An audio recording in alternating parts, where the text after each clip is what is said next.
yang mengendalikan hari ini hukum di Aceh itu ternyata bukan aparat penegak hukum, tapi ya para mafia-mafia ini. Makanya sekali lagi kita berharap bahwa kasus reses yang sudah ditemukan oleh BPK RI yang menjadi potensi kerugian negara itu harus diambil langkah tegas oleh Kejati Aceh.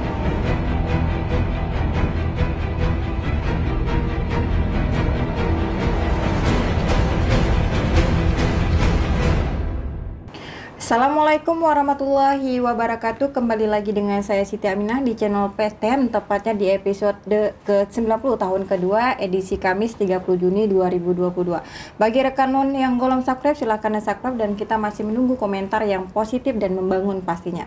Baik pemirsa PTM, kita akan membahas soal ini masyarakat transparansi Aceh atau MATA meminta Kejaksaan Tinggi Aceh menyelidiki kegiatan reses Dewan Perwakilan Rakyat Kota DPRK Banda Aceh tahun anggaran 2021 yang berpotensi menyebabkan kerugian 1,5 miliar. Nah, ini tentu menjadi pertanyaan ya bagi masyarakat PTM sebenarnya. Ada apa sebenarnya antara di wali kota anggaran juga hancur-hancuran, kemudian DPRK yang memang kita tahu fungsinya sebagai legislasi, kemudian anggaran dan juga pengawasan juga hancur-hancuran. Ada apa sebenarnya di antara tubuh DPRK hari ini?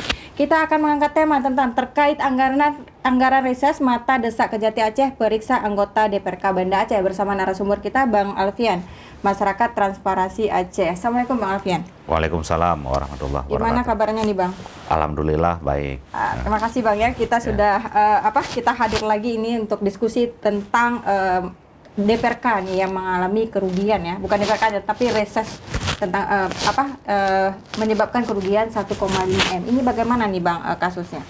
Ya, awalnya ini kan menjadi temuan BPK ya dalam audit di tahun 2021, di mana memang reses ini memang menjadi kewajiban baik itu DPRK, DPRA.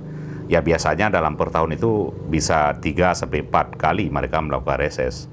Artinya negara dalam hal ini juga membiayai terhadap kegiatan-kegiatan reses ini. Nah, akan tetapi dalam konteks temuan BPK ini, jadi ada biaya reses yang sektornya pengadaan barang dan jasa. Setelah dilakukan audit, ternyata ini tidak bisa dipertanggungjawabkan. Nah, selanjutnya di rekomendasi BPK itu jelas bahwa ini potensi terjadi kerugian negara.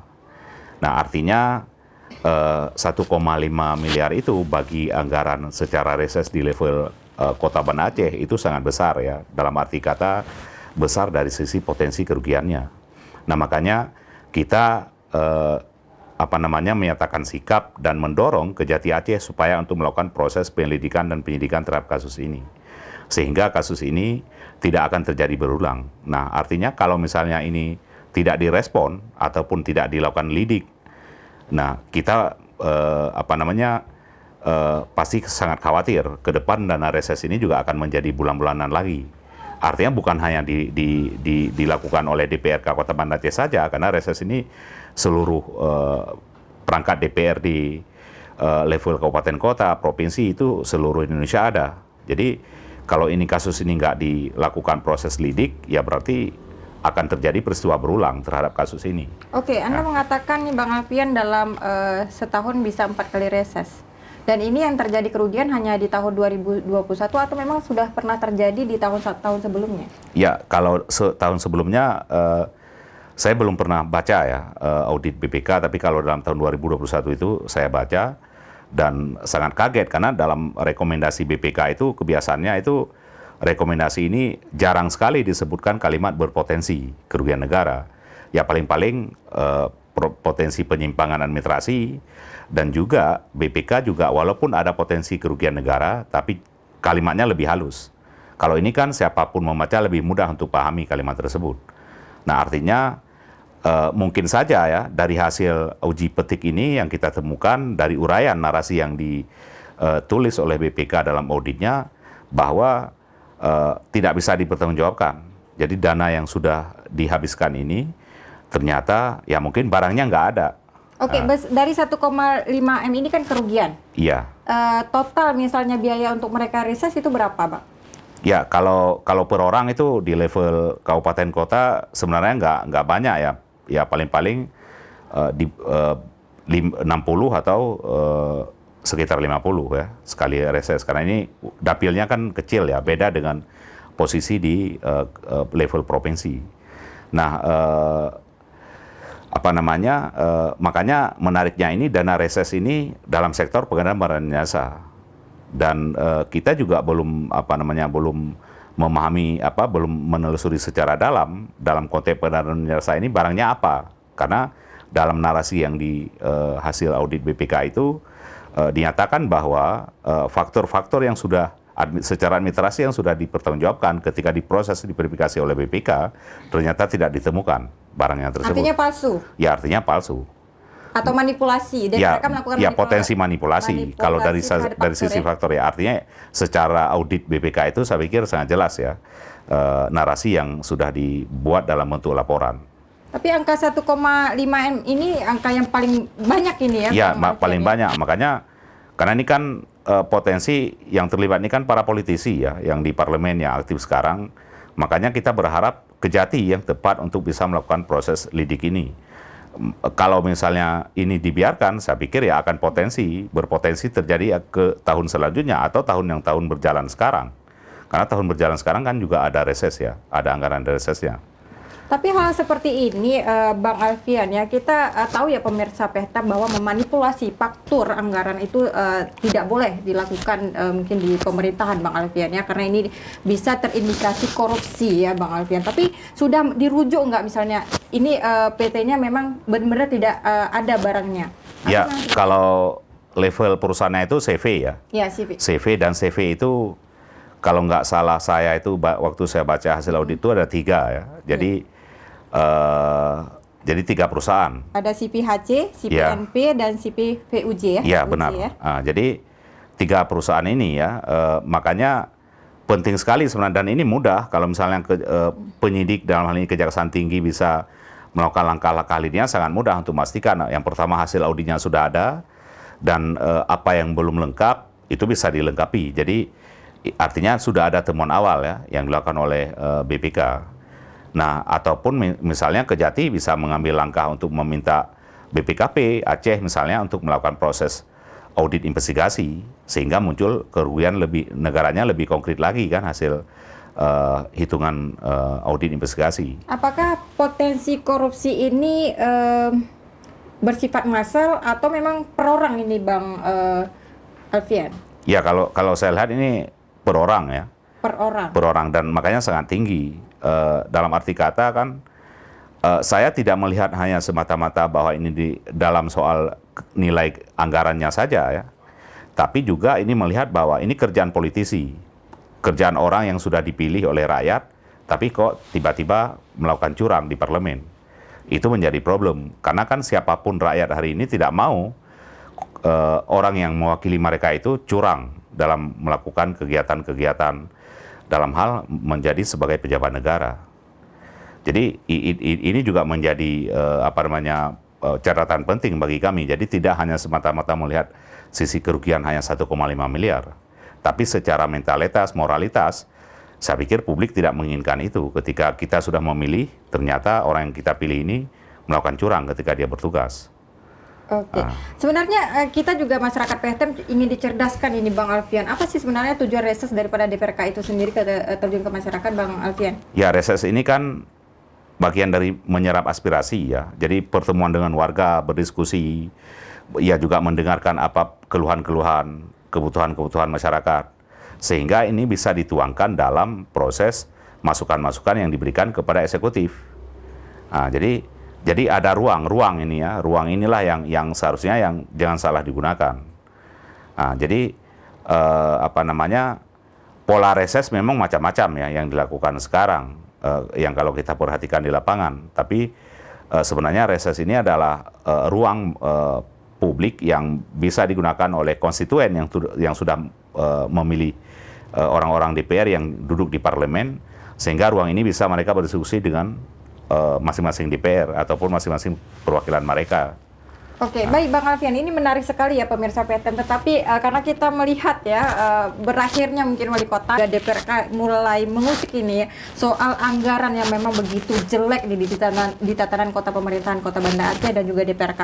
Ada apa sebenarnya soal pengawasan anggaran ini Bang Alfian? Ya, makanya ketika saya muncul membaca temuan ini, saya juga memiliki analisa bahwa posisi Kota Banda Aceh ini lebih sangat komplik. Artinya, satu sisi eksekutifnya bermasalah, memiliki utang yang sangat besar, yang itu juga kita nggak tahu utang itu dibelanjakan apa saja sampai sekarang.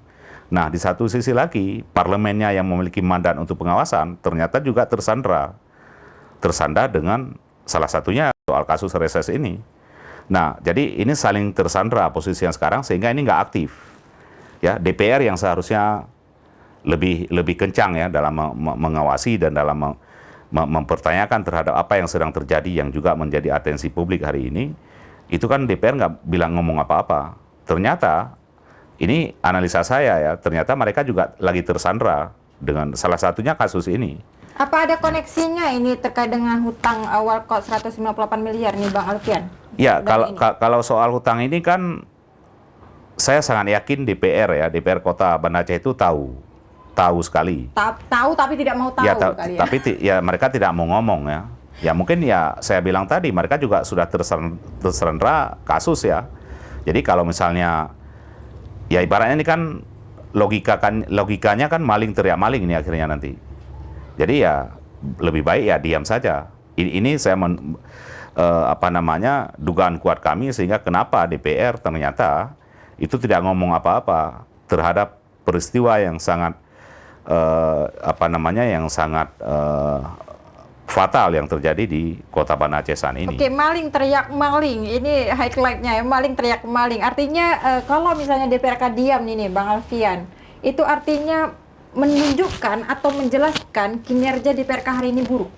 Iya, karena fungsi pengawasan mereka sekarang kan timpang, tidak berjalan. Nah, artinya apa? Masa dengan kasus 158 miliar Kota Banda Aceh melakukan utang, mereka tidak melakukan apa-apa. Dan ini semua publik juga bertanya, kemana mereka? Apakah mereka memang nggak bekerja? Ataupun memang mereka sengaja mendiamkan ini? Nah, artinya terjadi utang ini kan ketika bahwa ada audit BPK ya, temuan BPK sehingga publik tahu. Nah, seharusnya DPR yang harus duluan tahu ini, bukan BPK-nya. Nah, makanya kita melihat bahwa ya ini kan, ya kalau orang Aceh bilang kan, ya Cina tabahudong. Nah, jadi itu problemnya sekarang. Nah. Oke, tapi kita melihat ini kasus DPRK ini seperti gunung es, Bang Alfian. Menariknya seperti itu. Ketika wali kota misalnya mau berakhir, mereka malah muncul nih di akhir-akhir masa jabatan wali kota, misalnya kayak pembentukan pansus hutang itu. Apakah itu memang hal yang mau ditampakkan dari DPRK, Bang Alfian? Ya, soal pansus kami sebenarnya memang itu adalah jalur mekanisme yang salah satu yang bisa dilakukan oleh DPR kan. Tapi kami tidak berharap banyak pansus ini akan menghasilkan apa. Ya, karena sampai sekarang Kota Banda Aceh terhutang 158 miliar misalnya, dibelanjakan kemana uang itu kan nggak tahu publik. Seharusnya publik wajib tahu, karena itu kan uang pajak kita itu. Itu bukan uang punya wali kota, bukan punya uang DPR, tapi itu dari pajak rakyat. Dari pajak rakyat Kota Banda Aceh. Itu yang harus dipahami. Mereka kelola uang itu. Jadi kalau misalnya hari ini mereka soal informasi ini sampai sekarang belum diberikan, saya pikir salah satu sanksi sosial itu harus diberikan ya kepada orang-orang yang hari ini bertanggung jawab, baik itu di legislatif maupun di eksekutif. Jadi karena kan kadang-kadang kita rancu dalam melihat ini, dari mana sih uang yang mereka kelola itu uang rakyat hasil pajak warga Kota Banda Aceh. Itu yang harus dipahami. Tetapi selama ini kita tidak melihat transparansinya ya. Ya, dan itu tidak bisa ditutupi. Jadi bukan uang warisan dari keluarga. Itu yang harus dipahami. Karena kesannya kan sekarang ya ini ngelolanya kan kayak uang warisan keluarga. Saya pikir bukan. Itu bukan uang warisan keluarga. Suka-suka dalam mengatur. Ada potensi soal kesewenang-wenangan. Soal misalnya pinjaman ini kesewenang-wenangan. Soal misalnya temuan hasil reses tadi, ini kan kesewenang-wenangan. Ketika Anda diberikan jabatan, Anda bisa melakukan sesuka-suka. Saya pikir warga Kota Banda Aceh, warga yang paling cerdas hari ini ya harus bisa melakukan sanksi sosial atau memang harus mempertanyakan. Nah, termasuk misalnya kan dengan kondisi yang terakhir kita tracking bahwa di mana Kota Banda Aceh juga belum melunasi 3 bulan gaji aparatur desanya yang 90 desa hari ini di Kota Banda Aceh. Nah, ini kan implikasinya sangat besar. Kenapa salah satu implikasinya sangat besar apa? Soal pelayanan publik. Pelayanan publik di level desa ini kan potensi akan lumpuh. Kenapa? Mereka nggak digaji. Jadi mereka punya alasan ketika aparatur desa nggak bergerak, nggak memberi pelayanan publik, mereka punya alasan. Kenapa? Mereka tidak digaji. Yang itu sebenarnya hak mereka secara aturan negara. Baik Bang Alfian, ini juga terkait tentang anggaran rehab ya, rumah Ketua DPRK Banda Aceh menelan biaya ini sampai 2,7 miliar. Apakah ini mempengaruhi nih untuk kinerja Ketua DPRK sendiri dalam mengawasi eksekutif nih Bang Alfian? Ya salah satu ya, karena kan DPR Kota Banda Aceh itu ada mengelola dana pokir ya istilahnya. Ya, dan selain pokir kan juga ada ya soal misalnya ada rehab tadi kan. Nah, sebenarnya kalau 2 miliar, 2,5 miliar itu kan bisa dibangun baru seharusnya. Bukan lagi rehab itu. Nah, jadi kebijakan-kebijakan anggaran ini kan kebijakan-kebijakan koruptif sebenarnya. Artinya bukan berarti bahwa kebijakan koruptif ini juga potensi korupsi ya. Tapi yang mau saya sampaikan bahwa kebijakan-kebijakan ini itu sangat boros dan ini terbangun ya konflik kepentingan akhirnya. Jadi ketika misalnya DPR mau kritisi ada hal yang nggak benar dijalankan oleh eksekutif, jadi nggak enak secara psikologis. Jadi ya persoalannya saya yang patut dipertanyakan itu kenapa tega dengan jumlah porsi anggota parlemen di Kota Banda Aceh itu lumayan banyak, tapi satupun nggak ngomong soal ini. Ini saya pikir yang sangat tega sekali. Anda melihat ini begitu banyak ya anggota Dewan atau DPRK Kota Banda Aceh, tapi tidak ada satupun bersuara. Misalnya ini kan menjadi hal yang lucu ya, misalnya pemerintah PTM. Tapi kita lihat Faridnya Umar nih, kan kita lihat sangat kritis nih Bang Alfian. Anda melihat tidak ada juga pengawasan anggaran dari beliau? Ya kalau ada saya pikir ketua kan bisa melakukan kewenangan yang lebih besar. Misalnya dia bisa perintahkan atau bisa langsung melakukan pertemuan untuk melakukan pansus terhadap ini. Nah, jadi hasil pansus ini dipublikasikan, kalau memang ada temuan itu diteruskan ke aparat penegak hukum. Tapi ini kan tidak lakukan apa-apa. Ada beberapa oknum di DPR waktu itu mempertanyakan bahwa uang ini harus selesai di masa akhir jabatan wali kota misalnya. Tapi itu kan juga tidak terjadi.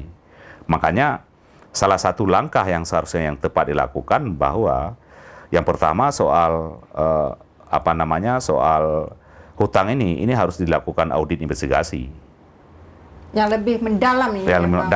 Dan kami menyatakan bahwa sangat melihat ini sangat ada potensi tindak pidana korupsi soal ini. Tidak pidana korupsi. Tapi Bang Alfian, ini sangat menarik. Apakah di semua anggota DPRK itu tidak ada berani yang bersuara nih Bang Alfian? Kita tahu Faridnya Umar ini adalah orang yang memang sangat kritis ketika menjadi ketua. Kenapa terdiam Bang Alfian? Apakah memang ada sesuatu yang memang dicurigakan? Kalau dalam politik berarti kan eksekutif bisa mengendalikan DPR hari ini.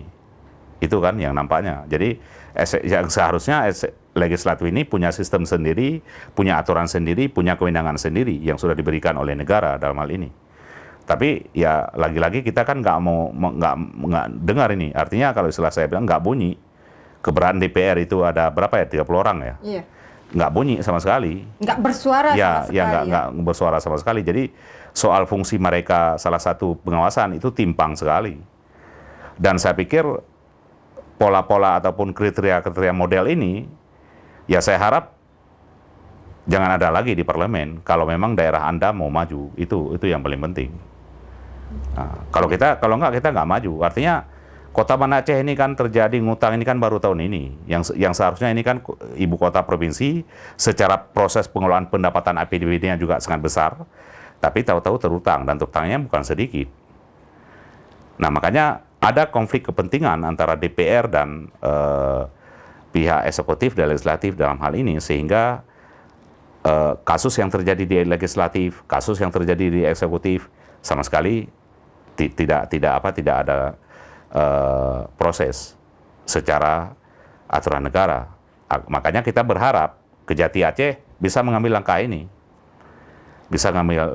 Dan kalau misalnya ini dibiarkan, berarti salah satu indikator bahwa hukum di Aceh juga tidak berdaya. Aparat penegak hukum di Aceh nggak berdaya juga. Berarti bisa dikendalikan oleh para orang-orang yang cukong-cukong ini.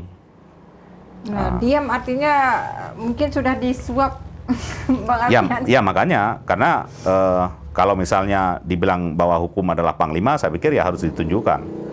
Karena kan masyarakat level di Aceh ya, masyarakat level menengah ke bawah itu sudah kurang percaya ya, soal penegakan hukum terutama dalam kasus korupsi. Ya, apalagi misalnya sekarang kan lebih kepada condong yang diambil kan kasus korupsi dana desa.